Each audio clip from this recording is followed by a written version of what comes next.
A check-in around Major League Baseball. We start with the AL pennant odds and then make our way into the National League. Here we are in late June. The All-Star break not all that far away, just about 3 weeks until we get to the Midsummer Classic, that midway point, although we will be past it technically this year in MLB. So, Donny, we start in the American League, where the Yankees are dealing with a couple of injuries. Giancarlo Stanton over the weekend placed on the IL as well. And technically, despite having the most wins in both the AL and all of Major League Baseball, 52 of them for New York, no longer the best winning percentage based on just strictly percentage. That belongs to the Cleveland Guardians, who are riding a 5-game win streak in this new week. And yet the Yanks remain the AL pennant favorites at a 2-1 number. They should, though. They really should be. And I also said, last week, the Yankees and the Orioles, right? It's good for their fan bases that they're so close between a game and a half to 2 games, whatever it was last week, where you expect your front offices to hit that gas pedal when it comes time to get a better team on the field post-All-Star break. Because the one thing that you know from the Yankees and the Orioles is what, Ben? You're going to fight with each other throughout the stretch here, and you want home field advantage. So if the Orioles go, I think we're doing fine, and the Yankees go out and add a very good pitcher and a very good bat, then you're going to be in a little bit of trouble. But also hear me out on this. The Yankees are good, despite this past weekend not playing great baseball. Giancarlo Stanton's down for at least 1 month. And I always say this, sometimes you catch lightning in a bottle that way, because if you are the Yankees, you go out and make a move to try to, make up for that injury. And certainly it's not going to be some, random players that you're picking up on the side, like a blockbuster player to get in there, an all-star caliber guy. I'm interested to see what the Yankees do, because I'm not panicking on them. Even with that injury to Stanton, he'll be out a month. He's still going to be coming back. It's a hamstring. It's not as if it's a knee injury or an Achilles or something worse like that. But just from this past weekend, I'm just interested to see where the Yankees move forward, because they're playing great baseball now, floundered a little bit over the weekend, now getting some injuries. I just want to see how they react to it. That's all. Lost the weekend series at home inside Yankee Stadium against the Atlanta Braves, 52-28.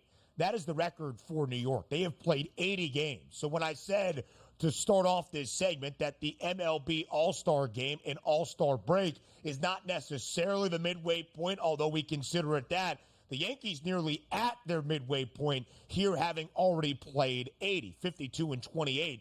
49-28, the record for Baltimore. A game and a half separates those two teams. The same amount of losses, 3 less wins for the O's to the Yanks, for a game and a half difference in the American League East. But again, the Guardians, only 75 games played, but they've won 49-26 after winning 5 straight games to enter this new week. And now Cleveland, 7.5 game advantage in the American League Central, despite having 2 teams behind them above 500. That's not often the case across many divisions in MLB. 4-1 the price on the Orioles. The Mariners have that third best number at plus 650, and the Guardians at 8-1.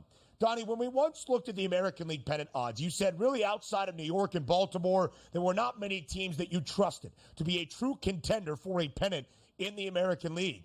How do you feel now?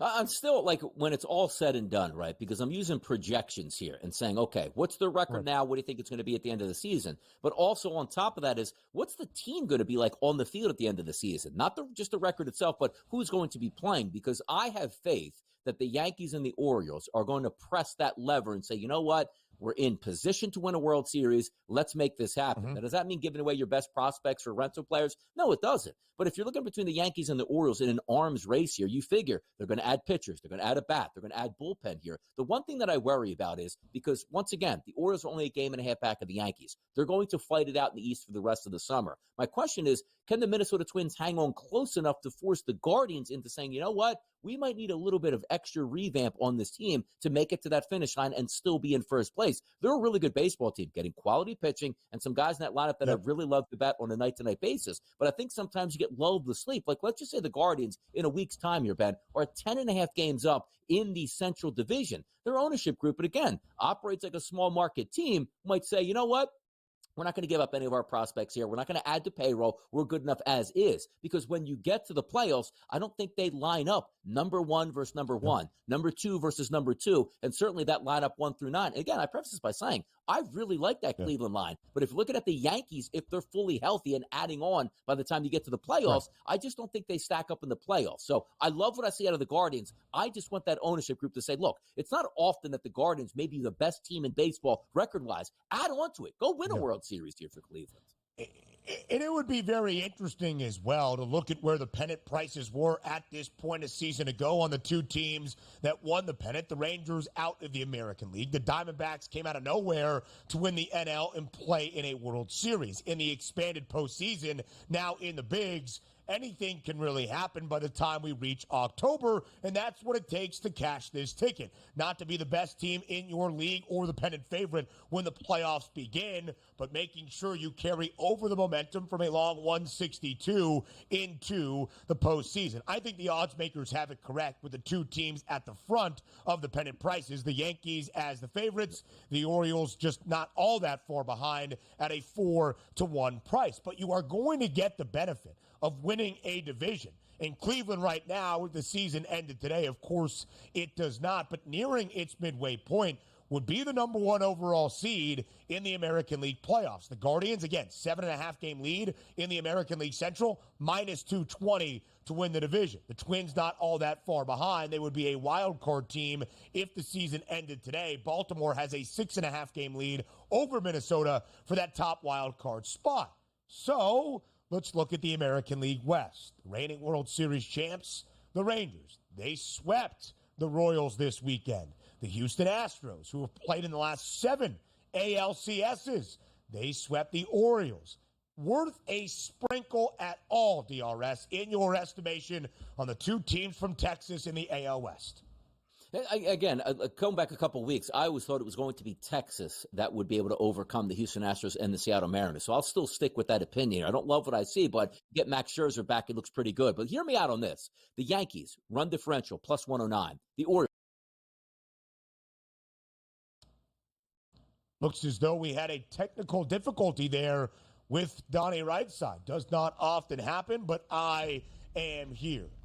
Donny was making great points on the American League pennant prices. We'll do the same in the National League up next. Live right here on this Monday on the early line on SportsGrid. I am Ben Stevens. As we look around the updated pennant prices in Major League Baseball, as we shared to start off our American League discussion, most teams are near the midway point of their 162-game season around the major leagues. The Yankees have played 80 games. Teams like the Padres and the Dodgers that got started a week early in Seoul, South Korea, already past their midway point of this MLB season. Every team in Major League Baseball has played at least 76 games so far. 81 is that midway point of 162. So now we spin our discussion over to the National League. Donny Rightside here once again. A rare computer crisis for DRS, but he is back to break down the National League pennant odds. And DRS, the best team in baseball,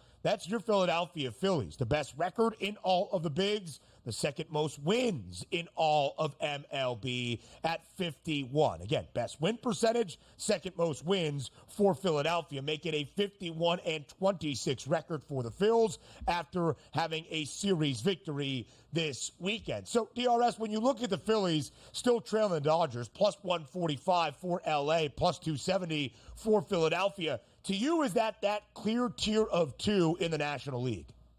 It does feel like it's a clear tier of two at this point. And also, I was trying to bring up a point before I got cut off by the computer out here, just zapped me, was the fact that we're taking a look at the Mariners at a plus 17 run differential as opposed to other teams in first place, like the Guardians at a plus 104, the Yankees and the Orioles easily over 100. You look at the Philadelphia Phillies at a plus 114. The reason I bring that up is they're 51-26 on the season. Nobody's watching the Philadelphia Phillies game going like, man, I don't know how they're getting by. Like, the lineup's not that good. The pitching isn't that good. They're dominant on a night-to-night basis, even though they're only 5-5 in their last 10 games. But when you're trying to line up and say, what's what in the National League? The Phillies plus 114 differential, the Dodgers plus 112. Even though the Phillies do have a better record at this time right now, there's no fluke between those two teams. So for me to try to say, like, well, who's going to enter into the equation and take them down? Now, granted, once we do get to the playoffs, we've seen it time and time again, Ben. The best team doesn't always win, and quite frankly, usually the best team doesn't ever win, it feels like, for the past couple years. But if I'm just being honest, the Dodgers are going to ramp up at the deadline. The Phillies will do the same. They're just the best teams,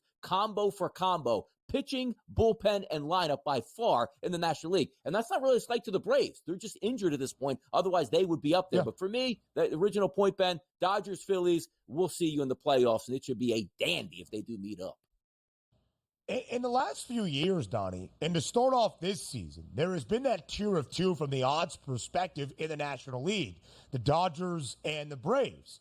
But unlike the last two seasons, we did not see those two teams win a pennant. In fact, we didn't even see them play in the National League Championship Series. The Phillies have played in the NLCS each of the past two MLB campaigns. It has been weird at times throughout postseason baseball. And again, we stress that point as we look at the odds. The tier of two first in the National League was the Dodgers and the Braves. Now Atlanta has slipped a little bit because of the injuries to Ronald Acuna Jr., Spencer Strider, really, for the majority of this year, and some poor play, but a big weekend win for Atlanta on the road in the Bronx against the New York Yankees. You have a very large drop-off from the Braves to the Milwaukee Brewers. 12-1 price on the Brew Crew, but they've got a 5-game lead in the National League Central. The Cardinals playing better baseball, 2 games above 500. The Brewers avoided a 4-game sweep on the road in San Diego against the Padres, losing the first 3 games,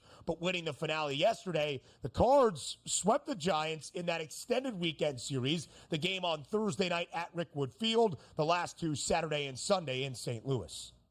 Yeah, and again, it's sort of that central bias that we have because the big-name markets on the East Coast and the West Coast usually dominate the standings, dominate the money, and dominate the lineups here. I do like what I see out of Milwaukee, but what are they going to do at the trade deadline? Are they going all in? Like I'm asking, like not the Cleveland Guardians to go all in, but make some adjustments here, or do they just rest on their laurels? But I do like the way that the St. Louis Cardinals have played as of late. That 1 through 9 is fun in that lineup if they can just get the pitching staff to go along with it. So that's why we're asking those questions like, okay, the Braves, yes, we understand they can pitch, but is the lineup going to be good enough here to carry them through the summer? Because, you know, Ben, you can't win every game 2-1, 3-1. Eventually that's going to catch up to you here. But the question for the Brewers is, I like this lineup hitting 1 through 9 much, much more than I've liked that lineup for the past couple of years. So there is a little bit of intrigue to the Milwaukee Brewers. But again, it's the Dodgers, it's the Phillies. It's going to be an arms race in the NL. We'll see who gets some of those linchpins at the deadline to sort of propel those teams. I'm excited to watch it play. It's very top-heavy to me in the American League and the National League, but that doesn't mean we still can't have some fun here. There are 7 teams in the American League that are 3 games above 500 or better. Only 4 in the NL should make for a wild card race.